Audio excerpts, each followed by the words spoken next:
Hello friends, नमस्कार। स्वागत है आप सभी का आप सबके अपने चैनल में। आज हम कुछ नया सीखेंगे और कुछ नया में चूँकि आपको पता है यूपी पीसीएस का एग्जामिनेशन बहुत जल्दी होने वाला है और ये आपका 27 अक्टूबर को लगा हुआ है। तो मैक्सिमम स्टूडेंट्स की क्वेरी रहती है कि सर इसमें सबसे अच्छा पोस्ट क्या है।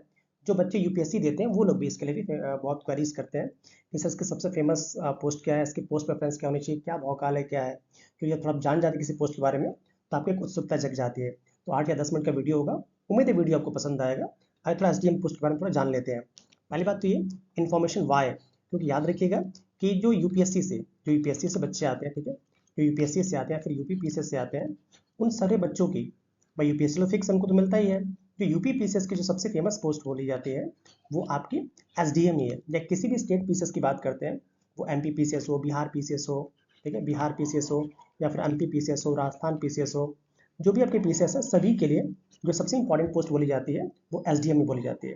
तो आइए आज हम यूपी पीसीएस एसडीएम पोस्ट के भौकाल के बारे में बात करेंगे। तो पहली बात याद रखिएगा कि सारे विद्यार्थी मैक्सिमम जो अगर अगर किसी को आपका पुलिस विभाग में ना जाना हो तो सभी लोग मैक्सिमम जो प्रेफरेंस होती है आपकी एसडीएम होती है। आइए पहले देखते हैं कैसे बनता है, क्यों भौकाली भौकाल इसलिए क्योंकि भाई डीएम के बाद ये सबसे पावरफुल पोस्ट माना जाता है तहसील स्तर पे, ठीक है। तो आइए देखते हैं इसके बारे में। पहली बात तो ये आती है कि सर ये बनते कैसे हैं। तो बनते इसलिए हैं क्योंकि भाई देखिए इसके बनने के 3 चरण होते हैं। एक तो डायरेक्ट यूपीएससी से जो बच्चे आते हैं, फिर एक आपका पीसीएस से होता है और एक भाई प्रमोशन होता है। मैं यूपी पीसीएस की बात कर रहा हूँ, ठीक है। तो देखिए जो आप यूपीएससी की बात करते हैं आपको पता होगा यूपीएससी में जब आप सेलेक्ट हो जाते हैं आईएएस कैडर से, ठीक है, जब आईएएस कैडर सेलेक्ट हो जाते हैं तो आपकी जो लवासना में सेंट्रल ट्रेनिंग होती है, उसके बाद जो आपकी पोस्ट मतलब आपको जो जिस कैडर में आप होते हैं फिर उसके अकॉर्डिंग आपको जिलों में तैनाती दी जाती है। तो वो जो तैनाती दी जाती है वो आपको पता होगा वो एसडीएम की पोस्ट पे दी जाती है, ठीक है। एसडीएम की पोस्ट पे या फिर कैसे जॉइंट मजिस्ट्रेट की पोस्ट पे, ठीक है, जॉइंट मजिस्ट्रेट की पोस्ट पे दी जाती है। और ये जो दी जाती है, ठीक है, याद रखिएगा तहसील स्तर पर दी जाती है, ठीक है। स्टार्टिंग में तहसील स्तर पर दी जाती है और फिर उसके बाद प्रमोशन करके आगे बढ़ जाते हैं। तो ये आईएएस स्तर पे है कि जो आईएएस स्तर से आते हैं यूपीएससी के स्तर से, ठीक है। अब जब बात करते हैं हम जब पीसीएस के स्तर से, आपको पता होगा पीसीएस जब सेलेक्ट होते हैं तो आपकी ट्रेनिंग के बाद आपको जो दी जाती है एसडीएम की पोस्ट, ठीक है, उसका नाम ही एसडीएम बोला जाता है, ठीक है। वैसे मुझे याद है एसडीएम की पोस्ट, एसडीएम जो बात हम कर रहे हैं, ठीक है, तो इसमें ट्रेनिंग के बाद, ठीक है, इसमें ट्रेनिंग के बाद जब आपको भेजा जाता है तो फिर से वही तहसील स्तर पे, ये इसकी पहली जो पोस्टिंग होती है तहसील स्तर पे होती है। किस स्तर पे? तहसील स्तर पे आप डायरेक्ट आप इसका बन जाते हैं, एसडीएम बन जाते हैं और फिर प्रमोशन करके आप आगे बढ़ते हैं। अच्छा हम प्रमोशन की बात करते हैं तो प्रमोशन में यूपी पीसीएस में पोस्ट होती है आपकी नायब तहसीलदार। क्या नाम इसका होता है? नायब तहसीलदार। नायब तहसीलदार, नायब तहसीलदार जो होता है जो यूपी पीसीएस से होता है सेम एग्जाम्स के थ्रू होता है बट उनकी रैंकिंग कम होती है इसलिए उनको नायब तहसीलदार मिलता है, ठीक है। तो नायब तहसीलदार आपकी 4200 ग्रेड पे की पोस्ट है। जो कि एसडीएम है वो आप आईएएस से आए या फिर आप स्टेट पीसीएस से आए, ये आपकी 5400 ग्रेड पे की पोस्ट है। कितने की? ये आपकी 5400 ग्रेड पे की पोस्ट है, तो आप इसका 4 मार्क्स समझ सकते हैं। नायब तहसीलदार जो कि 4200 ग्रेड पे का पोस्ट है, बहुत जल्दी इसकी मांग हो रही है कि इसको भी 4800 ग्रेड पे का किया जाए क्योंकि इसका काम और इसके पावर बहुत ज़्यादा है। नायब तहसीलदार के बारे में फिर से मैं बात करूंगा। तो देखिए जो पहले सबसे पहले नायब तहसीलदार होता है, नायब तहसीलदार कम से कम 8-10 साल की अपने कंप्लीट कर लेता है, कम से कम 6 साल तो लगते हैं, तो फिर आपका तहसीलदार बनता है। क्या बनता है आपका? ये आपका तहसीलदार बनेगा और यही जो तहसीलदार है फिर आगे चल के आपका एसडीएम बनता है। इट्स टेक टाइम, ठीक है, कभी भी तो 15-20 साल भी लग जाते हैं एक नायब तहसीलदार को एसडीएम तक पहुंचने में। तो ये भी एक तरीका है, 3 तरीके से बनते हैं। एक आपका यूपीएससी के थ्रू जो आपका आईएएस आते हैं वो बनते हैं, फिर आपके, हाँ, इनमें प्रमोशन बहुत फास्ट होता है और फिर आप यूपी पीसीएस के थ्रू या स्टेट पीसीएस के थ्रू भी आप एसडीएम बनते हैं और फिर लास्ट आपका क्या होता है प्रमोशन के थ्रू, ठीक है। इसके बारे में बात हो गई कैसे बनते हैं। अब आइए हम बात करते हैं इसके अन्य नाम क्या है। तो देखिए हर राज्य में इसके अलग अलग नाम होते हैं। कुछ जगहों पे देखिए मैक्सिमम जगहों पे इसे बोलते हैं सब डिविजनल मजिस्ट्रेट बोलते हैं, ठीक है, क्योंकि अपने डिवीजन का सबसे बड़ा मजिस्ट्रेट होता है ये। इसको सब डिस्ट्रिक्ट मजिस्ट्रेट भी बोलते हैं। क्या बोलते हैं? सब डिस्ट्रिक्ट मजिस्ट्रेट भी बोलते हैं। इसे हम असिस्टेंट कलेक्टर बोलते हैं क्योंकि भाई डीएम के बाद जो तहसील होता है तालुका होता है, तो उसमें जो रेवेन्यू को भाई डीएम को डिस्ट्रिक्ट मजिस्ट्रेट बोलते हैं या फिर आपका जो कलेक्टर बोलते हैं, ठीक है, डीसी बोलते हैं, डीसी, क्योंकि अंग्रेजों के समय इसका काम क्या था? कलेक्शन का, रेवेन्यू कलेक्शन का काम था, ठीक है। और फिर वही न्यायिक अधिकारी होता तो आपका डिस्ट्रिक्ट मजिस्ट्रेट हो जाता था। तो जो मेनली इनका काम क्या है? कलेक्शन का है, रेवेन्यू कलेक्शन का। तो इसको इसलिए इसको हम सब डिस्ट्रिक्ट मजिस्ट्रेट भी बोलते हैं और इसको हम असिस्टेंट कलेक्टर बोलते हैं। असिस्टेंट कलेक्टर क्योंकि भाई डीएम हर जगह तो वो कर नहीं पाएगा, जिले बड़े होते हैं, तो उस कंडीशन में ये डीएम्स आपके सुपरविजन में अपना ही काम करते हैं, इसलिए इसको हम असिस्टेंट कलेक्टर बोलते हैं। इन्हें हम आरडीओ, कुछ राज्यों में हम आरडीओ बोलते हैं, जिन्हें बोलते हैं रेवेन्यू डिविजनल ऑफिसर, क्योंकि इनका काम मेनली क्या? रेवेन्यू का है, ठीक है। इन्हें हिंदी में उप जिलाधिकारी बोलते हैं क्योंकि जो तहसील स्तर पे जो होते हैं उप जिलाधिकारी बोलते हैं, और जिलों में भी जो सिटी होती है वहाँ पे भी आपको जिलाधिकारी पद होते हैं। इन्हें उप प्रभागीय न्यायिक अधिकारी बोलते हैं, क्योंकि जब ये जब आपका रेवेन्यू वाला होता है तो कलेक्टर की तरफ आप पावर्स को एंजॉय करते हैं, और जब ये एसडी मजिस्ट्रेट की तरफ वर्क करते हैं तो उनकी भी कुछ स्पेशल पावर आ जाती हैं, तो उस समय ये उप प्रभागीय न्यायिक अधिकारी की तरफ वर्क करते हैं, याद रखिएगा। और हम बात करते हैं, जब हम इसकी पावर्स की बात करते हैं तो भाई इसकी पावर्स बहुत ज़्यादा है, इतने ज़्यादा है कि ये खुद भी नहीं पता होगा, बस ट्रेनिंग बताया जाता है। भाई एडमिनिस्ट्रेटिव पावर, मतलब तहसील स्तर का सबसे बड़ा ये अधिकारी होता है, ठीक है। भले उसके अंदर उस एरिया में एक्सीएन साहब, सीएमओ, अलग अलग कुछ भी हो सकते हैं, बट उनको कह सकते हैं कि सुझाव देने का काम, ठीक है, सुझाव देने का काम, उनसे अपने काम निकलवाने का काम सारा काम एसडीएम साहब करते हैं। ये भू राजस्व अधिकारी भी बोलते हैं इसको, ठीक है, क्योंकि ये भू राजस्व का सबसे बड़ा अधिकारी माना जाता है डीएम के बाद, ठीक है।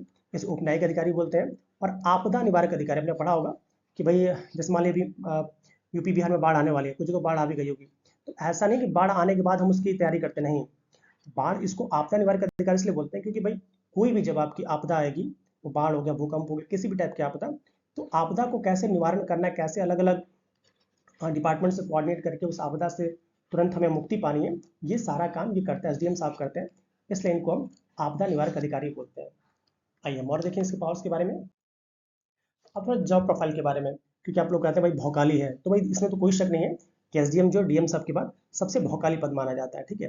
पहले क्या क्या इनके काम है, प्रोफाइल क्या है इनका, तो देखिए प्रोफाइल ये है कि भाई जहाँ भी कुछ फोन चला गया, कुछ हो गया, तो आप समझ सकते हैं सारे काम इनके हो जाते हैं। तो प्रोफाइल की बात करते हैं, तो रेवेन्यू कलेक्शन इनका सबसे पहला काम है, रेवेन्यू कलेक्शन, क्योंकि बिना रेवेन्यू के कोई सरकार चल नहीं पाती, पहला काम इनका रेवेन्यू कलेक्शन का। लॉ एंड ऑर्डर, जब लॉ एंड ऑर्डर की बात करते हैं तो अपने एरिया में, तहसील में या फिर आपका सिटी में जहाँ भी वर्क कर रहे हैं, तो पूरे लॉ एंड ऑर्डर को मेंटेन करने का काम इनका होता है, ठीक है। अब इसमें इसके लिए अब डीएसपी साहब, जो डीएसपी होते हैं, इनके साथ एक कोऑर्डिनेट करते हैं, ठीक है। लॉ एंड ऑर्डर को मेंटेन करने के लिए डीएसपी के साथ कोऑर्डिनेट करेंगे, और फिर लॉ एंड ऑर्डर को मेंटेन करने की कोशिश करते हैं किसी भी तरह, ठीक है। डीएसपी साहब के साथ मिलकर लॉ एंड ऑर्डर को मेंटेन करने की भी इनकी जिम्मेदारी है। असिस्टेंट कलेक्टर मैंने बोला ही, ये असिस्टेंट कलेक्टर भी सारा कलेक्शन का काम ही करेगा। डेवलपमेंटल एक्टिविटीज़, मतलब तहसील स्तर पे जो भी आपके डेवलपमेंटल एक्टिविटीज़ होंगी सारी की सारी वो इनके अंडर में की जाती है।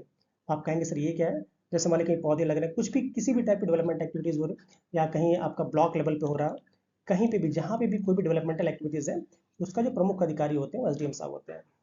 नेक्स्ट हम बात करते हैं coordination supervision of different departments. तो डिफरेंट डिपार्टमेंट्स के साथ कैसे कोऑर्डिनेट करके, सुपरविजन करके उस तहसील को, उस एरिया को बिल्कुल सुरक्षित रखना है, उनको आगे बढ़ाना है, डेवलपमेंटल विकास के काम करने, तो ये सारे काम कोऑर्डिनेट करके करता है। मैंने सही बोल लिया है कि तहसील पर स्तर पर सभी अधिकारियों का प्रमुख होता है, तो तहसील स्तर पर जो भी अधिकारी होंगे, तो तहसीलदार हो, नायब तहसीलदार हो, या उस एरिया में डॉक्टर्स भी आ रहे हैं, इन सबका प्रमुख अधिकारी होता है, ठीक है। आइए और इसके प्रोफाइल के बारे में बात करते हैं। तो land related matter, land related जो भी मैटर्स होंगे, ठीक है, वो आपके एसडीएम कोर्ट्स में जाते हैं, और स्टार्टिंग में, और उन पे कह सकते हैं कि डिसीजन देने का काम, ठीक है, उस पर स्टार्टिंग में त्वरित डिसीजन देने का काम, ठीक है, त्वरित डिसीजन देने का काम ये एसडीएम साहब कर लेते हैं जब वो मजिस्ट्रेट रहते हैं, ठीक है। चलिए नेक्स्ट बात करते हैं इम्प्लीमेंटेशन ऑफ गवर्नमेंट स्कीम। आपको पता होगा सरकार की, केंद्र सरकार की, राज्य सरकार की बहुत सी आपकी कह सकते हैं स्कीम्स चलती हैं, योजनाएं चलती हैं, जो कि आप डीपीएसपी से भी कोलेट कर सकते हैं, बहुत सी योजनाएं चलती हैं। तो सबसे पहले जब योजनाएं आती हैं तो पहले वो डीएम के पास आती हैं, जिले में। डीएम साहब भाई सारे काम तो कर नहीं कर सकते, तो फिर उसके बाद तहसील स्तर पे, तहसील स्तर पे वो एसडीएम साहब को दी जाती है कि भैया ये आपके पास स्कीम आई है, और and you have to implement it, और आपको उसे इम्प्लीमेंट करना है। फिर एसडीएम साहब अपनी पावर्स का उपयोग करते हुए उन सारी स्कीम को अच्छे से अच्छे तरीके से इम्प्लीमेंट करते हैं। फिर बात करें हेल्थ रिलेटेड एक्टिविटीज़, तो जो भी आपके पीएचसी सीएचसी सारी सारी जो उस एरिया में आ रही हैं, उन सबको भी सुपरविजन करने का काम, उनकी एक्टिविटीज़ को देखने का काम, मतलब बहुत ही आप कह सकते हैं चैलेंजिंग जॉब है, ठीक है। ये सारे काम आपके हेल्थ रिलेटेड एक्टिविटीज़ में भी पार्टिसिपेट करते हैं। लॉ मैंने आपसे बता ही दिया। तहसील स्तर पर जो भी लाइसेंस का निर्गमन होता है, जो भी लाइसेंस निकलता है, ठीक है, उसको लाइसेंस को बनाने का काम, उसको निर्गमित करने का काम आपके तहसीलदार साहब के कोर्ट से, मतलब उन्हीं के ऑफिस से होता है। प्रमाण पत्रों का निर्गमन, आपने देखा होगा चूंकि विद्यार्थी अगर है तो निवास प्रमाण पत्र हो गया, फिर आपका जाति प्रमाण पत्र हो गया, ठीक है, सक्सेशन मतलब विरासत प्रमाण पत्र हो गया, इन सभी प्रमाण पत्रों को निर्गमन का भी काम, उसको भी आगे निकालने का काम जो है वो एसडीएम साहब के अंडर में होता है, ठीक है।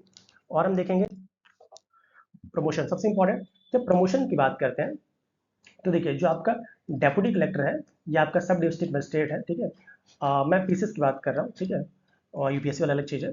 जो पीसीएस के थ्रू बनते हैं तो आप पहले डिप्टी कलेक्टर या फिर सब डिस्ट्रिक्ट मजिस्ट्रेट बनते हैं। ये आप तहसील स्तर पे बनते हैं। स्टार्टिंग में आप तहसील स्तर पे बनते हैं, उसके बाद फिर प्रमोशन होके आप कहेंगे सर कितना प्रमोशन में टाइम लग जाता है, तो कम से कम आप कहेंगे, ठीक है, इसके प्रमोशन में अच्छा खासा टाइम लग जाता है, ठीक है। इसके प्रमोशन में चूंकि अच्छा खासा टाइम लग जाता है, तो कम से कम 8 से 10 साल, कम से कम 8 से 10 साल तो इनको लग जाता है एसडीएम सिटी बनने में, ठीक है। एसडीएम सिटी बनने या फिर सिटी मजिस्ट्रेट बनने में इनको 8 से 10 साल लग जाते हैं। फिर आप फिर से आप वही 7 से 8 साल आप काम करेंगे, तो फिर आप एडीएम बन जाते हैं, एडिशनल एडीएम बन जाएंगे, ठीक है।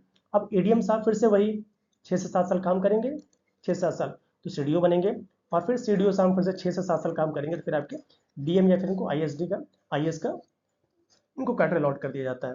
और कभी कभी ये सीडीओ से भी अलग अलग एरिया से भी आपका ये ऑफिसर ऑफ स्पेशल डिमांड पे भी आ सकते हैं, जिनका मेन काम होता है। तो अगर आप एक छोटी उम्र में कह सकते हैं कि आप 28 से पहले अगर आप एक एसडीएम आ सकते हैं, एसडीएम ज्वाइन कर लेते हैं, बहुत जल्दी ही आप डीएम तक या आईएएस कैडर तक पहुंच सकते हैं। तो ये था मेन मेन बातें थी आपकी आईएएस पोस्ट के बारे में। तो फ्रेंड्स, अगर आपको वीडियोस पसंद आ रहे हो तो प्लीज़ इस चैनल को सब्सक्राइब करिएगा, वीडियोस को लाइक करिएगा। इसका बहुत ही सेकंड पार्ट, ये इसका फर्स्ट पार्ट था, इसका सेकंड पार्ट इसकी ट्रेनिंग कैसे होती है, ठीक है, इसकी ट्रेनिंग कैसे होती है, इसकी जॉब प्रोफाइल में स्कोर क्या क्या करना होता है, इन सारी बातों को डिस्कस करेंगे। तो आपको वीडियोस पसंद आए पक्का बताइएगा, इसका सेकंड पार्ट मैं जल्दी लेके आऊँगा। और भी जो पोस्ट है हम उनकी बात करेंगे यूपीपीएससी की। तो फ्रेंड्स, आज के लिए इतना ही, मिलते हैं अगले वीडियो में। Till then keep learning, keep smiling. जय हिंद।